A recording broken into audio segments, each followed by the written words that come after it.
start with the another topic from our first unit only, and the name of our topic is defining research problem. Before this video we already discussed about the planning and the process of the research. ठीक है, इसके just पहले वाले दो videos में हमने proper किस तरीके से रिसर्च की प्लानिंग की जाती है एंड जो रिसर्च की प्रोसेस क्या होती है उसे डिस्कस किया है।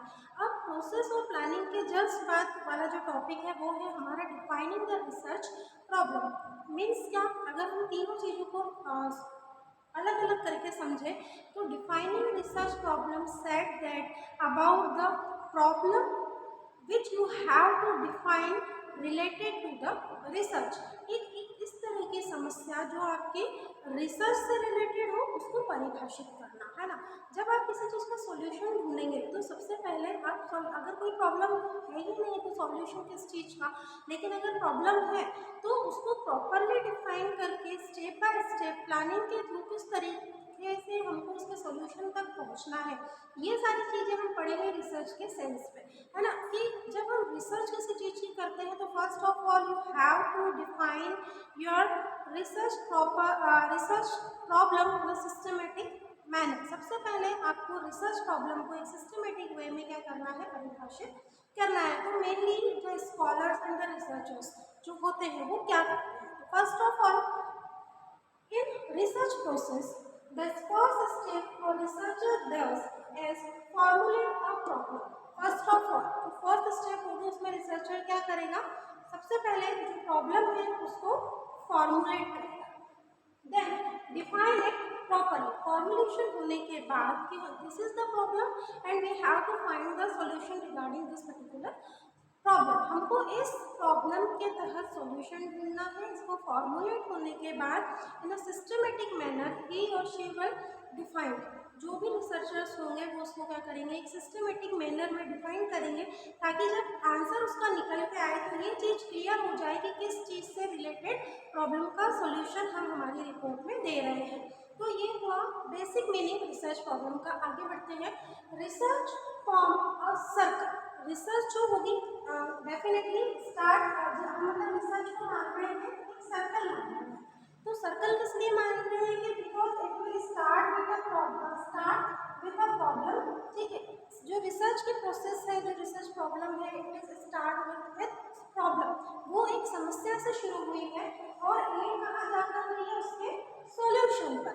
कि जब हम किसी चीज़ को फाइंड करना स्टार्ट करते हैं, ढूंढना स्टार्ट करते हैं, जब हम उसके बारे में स्टडी करते हैं या पता लगाने की कोशिश करते हैं तो definitely it is started with a small problem या किसी चीज़ की समस्या से संबंधित हम उसको स्टार्ट करते हैं और फाइनली हम जब उस सर्कल का एंड हो रहा होता है दैट मीन्स हम सॉल्यूशन पे पहुंच रहे होते हैं, हम उस चीज़ का सॉल्यूशन वहाँ पर प्रोवाइड कर रहे होते हैं।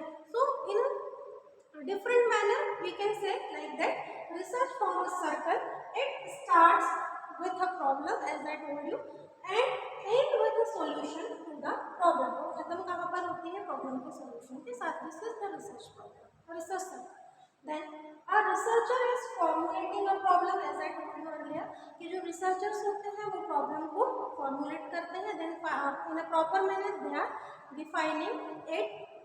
After defining the problem, they will start for finding the solution। वो फिर कहाँ से स्टार्ट करते हैं कि भाई अब हमको इसके सॉल्यूशन के बाद ही रुकना है, जब तक हमारी प्रॉब्लम का सॉल्यूशन नहीं निकल जाता वी विल गो, है ना। हम चलते रहेंगे जब तक हमें प्रॉब्लम का सॉल्यूशन, हम चीज़ों को ढूंढते रहेंगे, हम अलग अलग फैक्ट्स को कलेक्ट करेंगे, इंफॉर्मेशन को कलेक्ट करेंगे, डेटा को कलेक्ट करेंगे और हाइपोथेसिस भी डेफिनेटली हम फॉर्मुलेट करेंगे और उसके बाद ही हम एक पर्टिकुलर सॉल्यूशन अपने रिसर्च रिपोर्ट में प्रोवाइड करेंगे। तो that is called the research problem. How the research problem is defined, ये हमने इस टॉपिक में पढ़ा है कि मेनली किस तरीके से रिसर्च प्रॉब्लम को डिफाइन किया जाता है, क्योंकि ये भी एक बहुत बड़ा टास्क होता है ना प्रॉब्लम को डिफाइन करना। क्योंकि जब तक प्रॉब्लम नहीं है, जैसे हमने पहले भी पढ़ा कि आपके पास कोई टास्क है then only you will plan for it, आपके पास कोई काम है तभी आप उसके लिए प्लानिंग करेंगे। सेम मैनर कि आपके पास कोई प्रॉब्लम है, वो बिजनेस से रिलेटेड हो सकती है, या जैसे बड़े बड़े जो इकोनॉमिस्ट जो होते हैं, जैसे जो डॉक्टर मनमोहन सिंह है, वो भी एक बहुत बड़े इकोनॉमिस्ट हैं, आपको पता होगा बहुत सारे स्टूडेंट्स को। तो वो लोग पर्टिकुलरली करते क्या है, वो प्रॉब्लम के सॉल्यूशन के ऊपर फोकस करते हैं, और जब एक उनको टास्क मिला होता है then only they will go for, तभी वो उसके लिए आगे जो है वो चीज़ों को सॉल्व करने की कोशिश करते हैं ना डिफरेंट मैंने जो प्लानिंग है, जो प्रोसेस है, अब यहाँ पर रिसर्च प्रॉब्लम डिफाइनिंग है, तो वो सारी चीज़ों का जो मेन मोटिव है या जो ऑब्जेक्टिव है वो यही है कि giving a perfect solution, giving a accurate solution, आपको आपकी समस्या का एक हल मिल जाए, ये रिसर्च में होता है। तो उसके लिए प्रॉब्लम का पता होना जरूरी है, प्रॉपर प्लानिंग का जरूरी है, you have to follow a particular process for finding the solutions like that. तो ये हो गया स्टूडेंट्स हमारा defining problem, sorry, defining research problem. Now we will discuss the more things about the research problem. So here I have wrote about the types of research problem. अब basically जो research problem होती है कि नहीं हमको इसको define करना है, तो हमें कैसे पता चलेगा कि जो प्रॉब्लम है वो किस टाइप की होती है। तो definitely there are 3 types of research problem, है ना। यहाँ पर जो रिसर्च प्रॉब्लम है वो 3 टाइप्स की मैंने लिखी हुई है।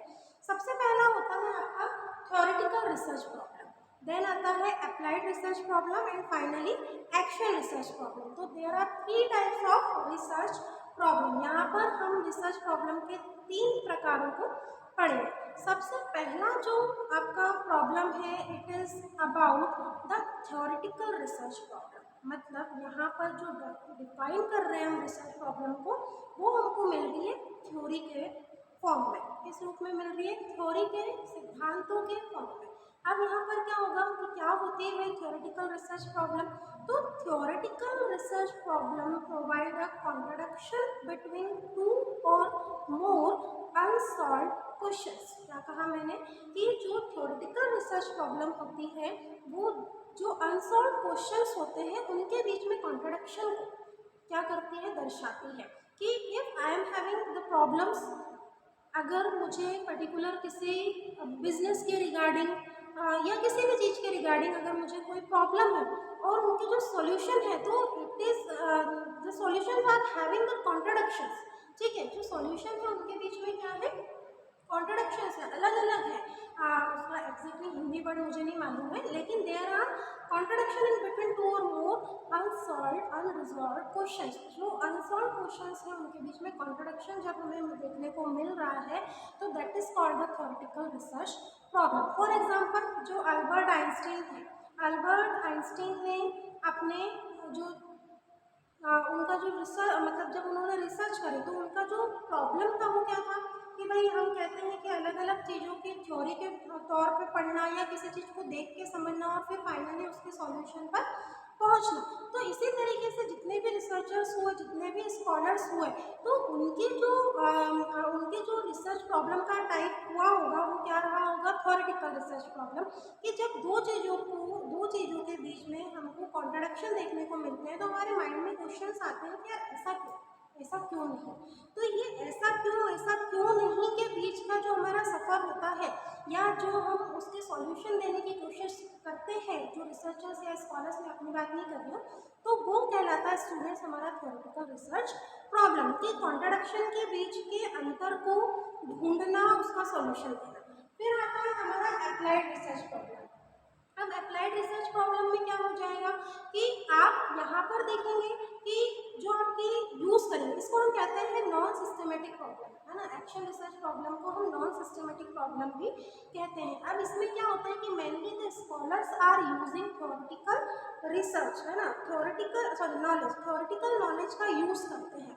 अब जो स्कॉलर्स हैं वो थ्योरेटिकल नॉलेज का यूज़ किस लिए कर रहे होंगे, डेफिनेटली एक प्रॉपर सॉल्यूशन देने के लिए, है ना। तो यहाँ पर जितने भी थ्योरेटिकल नॉलेज का यूज़ किया जा रहा है उसको नाम से हमें समझ में आ रहा है अप्लाइड रिसर्च की भाई थ्योरेटिकल नॉलेज है then only we can applied it. जैसे आपने देखा होगा 9 to 12 जब भी आपने आपके स्कूल लैब में या कुछ स्टूडेंट्स ने अपने कॉलेज में प्रैक्टिकल्स किए होंगे केमिकल के ऊपर, मान लीजिए आप, तो सबसे पहले आपको उसकी थ्योरी पढ़ाई गई होगी, थ्योरी को आपने समझा होगा। थ्योरी समझने के बाद ही आप उसको क्या कर रहे हैं, स्टूडेंट्स अप्लाई कर रहे हैं। थ्योरी नहीं है तो आप अप्लाई कैसे लिटमस पेपर होता है और ब्लू होता है और उसमें क्या कलर डाल देते हैं तो वो रेड से ब्लू में कन्वर्ट हो जाता है, लाइकवाइज आई डोंट नो। तो उस तरीके से जब हमने थ्योरी पढ़ी then only we can apply it, तभी हम उस थ्योरी का यूज करके ही तो आगे कोई स्टेप लेंगे। तो जब हमारे पास जितने भी स्कॉलर्स होते हैं तो first of all they are using the particular theoretical knowledge, वो एक थ्योरेटिकल नॉलेज का यूज करके ही आगे सॉल्यूशन देने के लिए कोशिश करते हैं। तो थ्योरेटिकल नॉलेज के बेसिस पर जब कोई रिसर्च की जाती है उसको अप्लाइड रिसर्च मतलब रिसर्च की जा रही है for giving a solution of a particular problem, किसी प्रॉब्लम के सॉल्यूशन के लिए, तो उसको हम कह रहे हैं अप्लाइड रिसर्च प्रॉब्लम। और फाइनली आता है हमारा थर्ड जो टाइप है वो है actual research problem. That means कि I am having a problem on the district basis. For example कि अगर मुझे डिस्ट्रिक्ट वाइड कोई प्रॉब्लम है स्कूल्स को लेकर, स्टूडेंट्स के रिजल्ट्स को लेकर और वो डिस्ट्रिक्ट वाइड है, तो I will do that, I will manage the all teacher staff on district level पर जितने भी स्कूल के स्टाफ हैं उसके जो मेन